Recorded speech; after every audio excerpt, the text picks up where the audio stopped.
कुछ नया हम जानते हैं, चलो चलो खुद को अपडेट कराते हैं। हिमगिरी की इन्फोशाला आरजे ज्योति के साथ। इन्फोशाला में मैं हूँ आज ज्योति, आप सभी के साथ। चलिए शुरुआत करते हैं हिमगिरी के इन्फोशाला की थॉट ऑफ द डे से।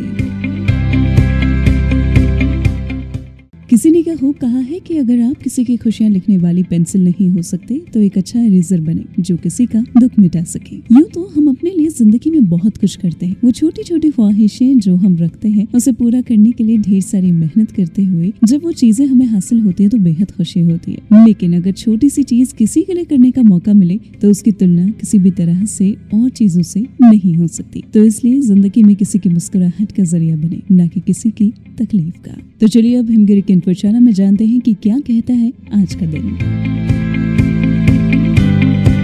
जिंदगी में इससे अच्छी बात और क्या हो सकती है कि जब आप इस दुनिया से जाएं तब भी आपको लोग याद करें, क्योंकि आप कुछ ऐसा करके जाएं कि आपकी याद हमेशा लोगों के दिलों में कायम रहे। तो आज का दिन यानी कि 13 अगस्त मनाया जाता है विश्व अंगदान दिवस के तौर पर। ये दिन अंगदान के महत्व के बारे में लोगों को जागरूक करता है और अपनी जिंदगी के बाद लोगों को ऑर्गन डोनेट करने के लिए इंस्पायर करता है। अंगदान यानी कि ऑर्गन डोनेशन मानव अंग प्रत्यारोपण अधिनियम 1994 के अंतर्गत आता है, जो फरवरी 1995 से लागू हुआ। तो इस दिन का मेन मोटिव यही है कि अंगदान की जरूरत के बारे में लोगों को जागरूक करना, पूरे देश में अंगदान के संदेश को फैलाना, अंगदान करने के बारे में लोगों की हेजिटेशन को हटाना। ऑर्गन डोनेट करने वाला कोई भी हो सकता है जिसका ऑर्गन किसी जरूरतमंद मरीज को दिया जाता है। तो कह सकते हैं कि कोई भी अगर ये खास काम करता है तो किसी को नई जिंदगी मिलती है। तो आप बढ़ते हैं आज के हेल्थ सेक्शन की ओर।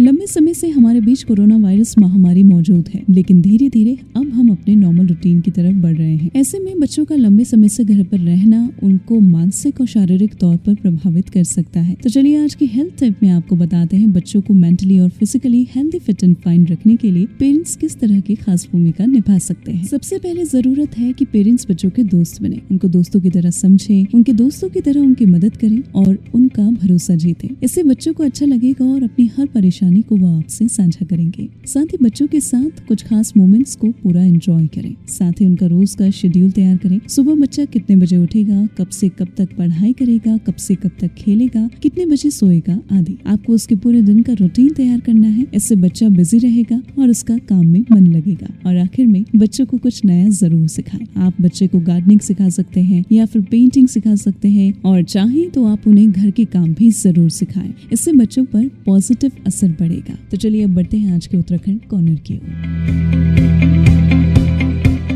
ये हम सभी जानते हैं कि कोरोना काल की वजह से कई युवा अपने करियर को लेकर परेशान हैं। लेकिन ऐसे में कई युवा सामने आ रहे हैं जो इस बात का एग्जाम्पल बन रहे हैं कि अगर खुद पर विश्वास हो तो सब कुछ मुमकिन है। तो चलिए आज आपको ले जाते हैं उत्तराखंड के एक ऐसे ही युवा की प्रेरणादायक कहानी की ओर, जिन्होंने मेट्रो सिटी की जॉब छोड़ी और अपने गाँव वापस आकर आत्मनिर्भरता का सफर शुरू किया। तो ये कहानी है उत्तराखंड के नई टिहरी के रहने वाले सुशांत उनियाल की, जिन्होंने मेट्रो सिटी की नौकरी छोड़कर गांव में मशरूम उत्पादन शुरू किया और स्वरोजगार को अपनाया। तो उनकी मेहनत धीरे धीरे रंग लाने लगी। साल 2017 में उन्होंने ये एक्सपेरिमेंट के तौर पर मशरूम का उत्पादन शुरू किया था। आज वो मशरूम से अच्छी खासी आय अर्जित कर रहे हैं। सुशांत उनियाल और उनके भाई प्रकाश उनियाल ने साथ में मिलकर साल 2019 में इस स्टार्टअप को शुरू करने की सोची। दोनों ने दूसरे ही साल में 80 कुंटल का उत्पादन कर 14 लाख रुपए का टर्नओवर हासिल किया था, जिससे उनके प्रयास की गांव-गांव चर्चा होने लगी। लगन और मेहनत से अच्छी कमाई की जा सकती है, इस बात का सुशांत सिंह और उनके भाई एक बहुत अच्छा एग्जाम्पल है।